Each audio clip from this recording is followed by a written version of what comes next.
주님께서 여러분과 함께 마테오가 전한 거룩한 복음입니다.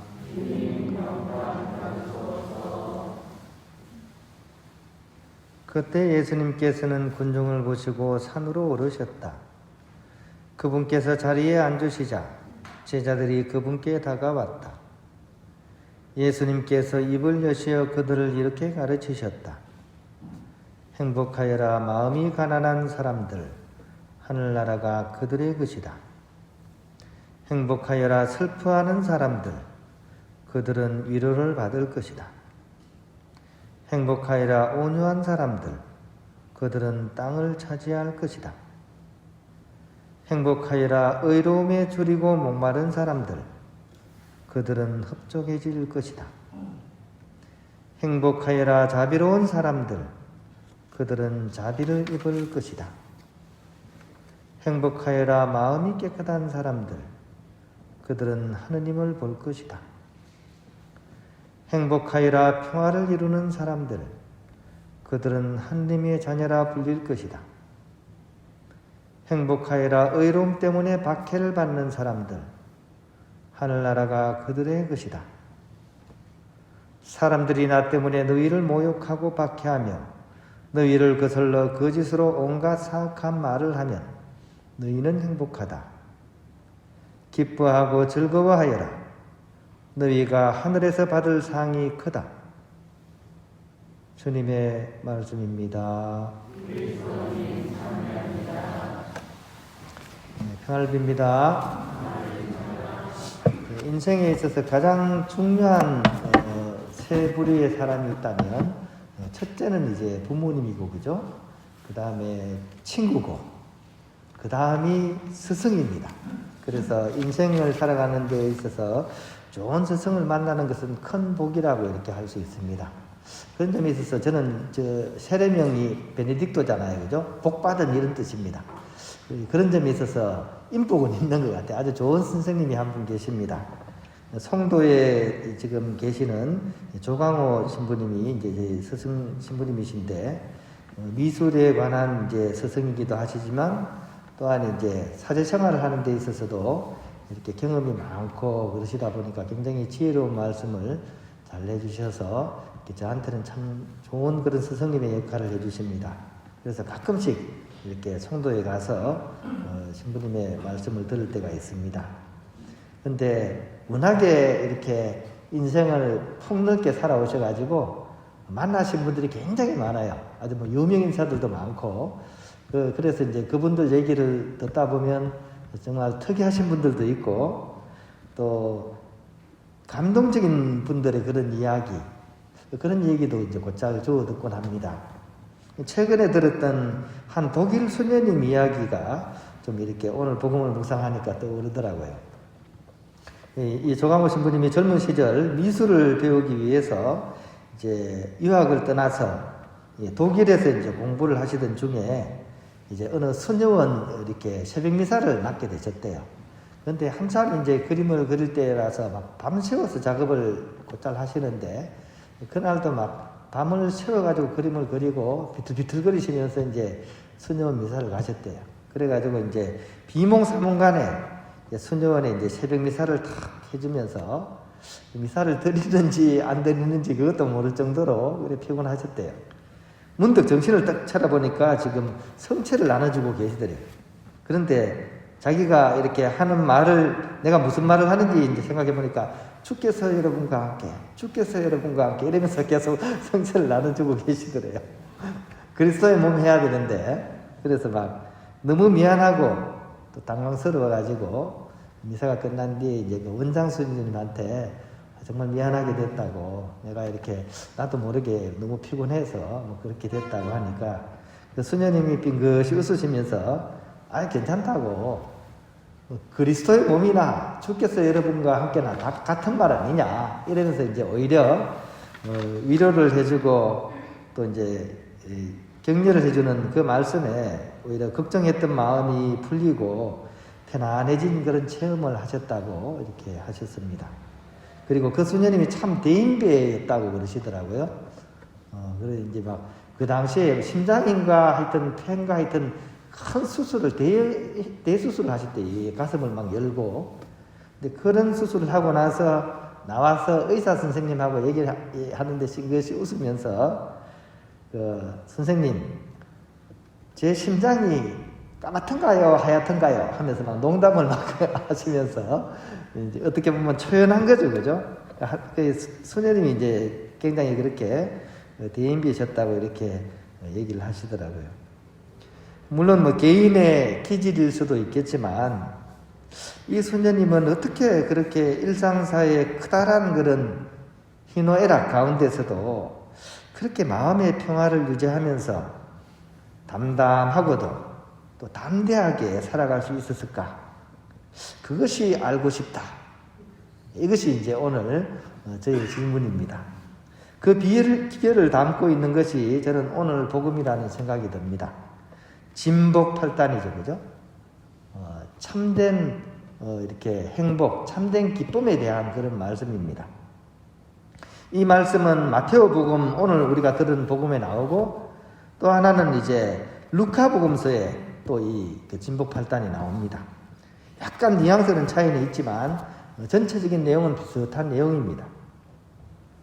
마음이 가난한 사람이 행복하다 그러고, 지금 슬퍼하는 사람이 행복하다 그럽니다. 온유한 사람이 행복하다 그러고, 의로움에 줄이고 목마른 사람이 행복하다고 얘기합니다. 안 그럴 것 같은데, 그죠? 근데 이게 왜 참된 행복을 누리는 사람인지, 또 왜 그런지, 또 어떤 의미가 있는지, 그것이 오늘 복음을 우리가 통해서 해결해야 될 그런 영적인 그런 문제라고 하겠습니다. 1차적으로는 종말론적인 그런 성격이 다분히 이 말씀 속에 들어가 있습니다. 그러니까 지금 힘들지만 나중에는 충분히 보상을 받을 거다. 이런 게 이제 어떻게 보면 종말론적인 의미겠죠, 그죠? 근데 더 본질적으로는 이 말씀은 지금 이 순간을 위한 삶의 교훈적인 측면이 더 강하다는 것입니다. 즉, 이런 상황 하에서도 하느님의 뜻을 찾고 그것을 실천하며 살아가는 사람들이 진정한 행복, 참 행복을 얻게 될 것이라는 그 말씀입니다. 어떻게 해요? 저는 오늘 복음 본문에 숨겨진 주어 찾기에 그 비결이 있다고 생각했습니다. 무슨 얘기냐? 오늘 진복팔단을 말씀하시는데 누가 말씀하시냐 하는 겁니다.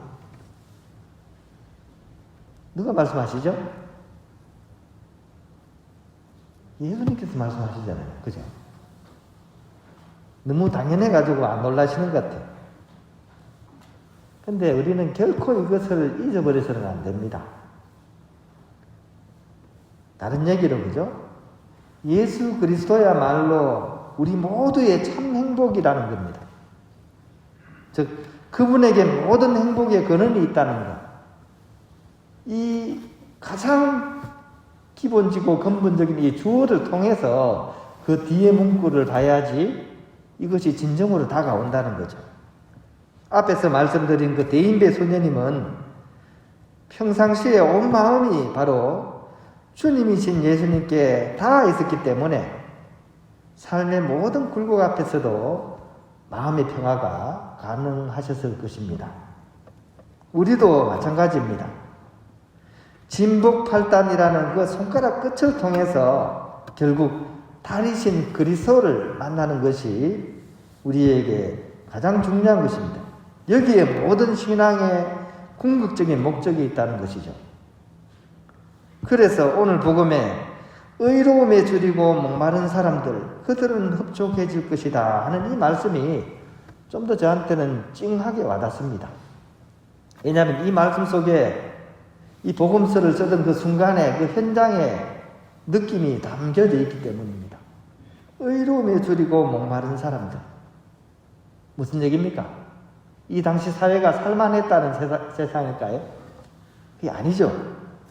얼마나 불의의 시대였는지를 이 말씀이 알려주고 있는 거죠.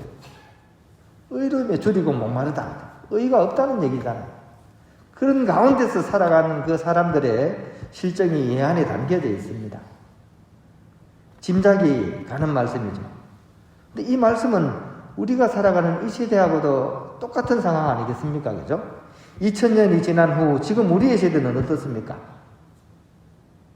큰 차이는 없다는 생각이 듭니다. 그때 그 시절과 같다고 하겠습니다. 그러므로 척박한 이곳에서 우리가 참 행복을 누리려면 바로 오늘 복음의 그 현장처럼 그때 그 사람을 우리는 만날 수 있어야 됩니다.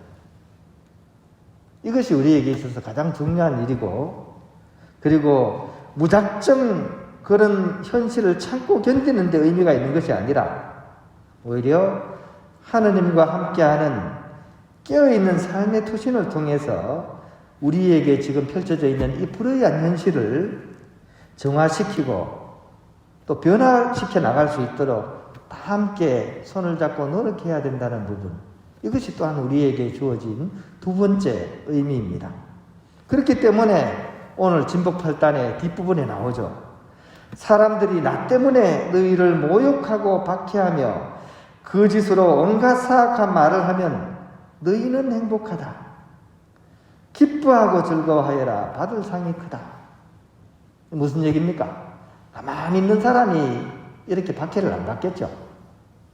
그런 어려운 상황 속에서도 이 하느님의 뜻을 살아내기 위해서 그 시대의 불의한 현실과 맞닥뜨려서 최선을 다하고 그럼에도 불구하고 모욕당하고 박해를 당하는 그런 현실이 이 말씀 안에 들어가 있는 것입니다. 그래서 오늘 복음 말씀은 사실은 찻잔 속에 태풍 같은 말씀입니다. 고요한 그런 마음의 평화만을 얘기하는 것이 아니라, 그죠?